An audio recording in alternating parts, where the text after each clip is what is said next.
Hello everyone, welcome back to another episode of Gaming Basics. Today, I'm gonna be guiding you through how to download RuneScape game on your Android device. Watch the video till the end and don't forget to subscribe to our channel by hitting that subscribe button. Press the notification bell so that you'll never miss another upcoming upload from us. To download RuneScape game on your Android device is easy. First, make sure that your mobile device is connected to a stable internet and open up your Play Store. In the search box, type in RuneScape and perform your search. Tap on this application from Jagex Games Studio and tap on Install button to download the application right away. RuneScape is a free massively multiplayer online role-playing game. It is available for your computer, Android devices, and iOS devices as well. You can easily create your free account and join in your comrades in the online role-playing game world and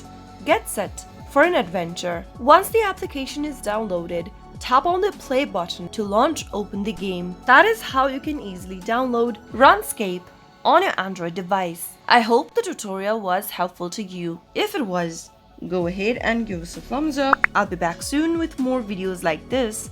Thank you for watching.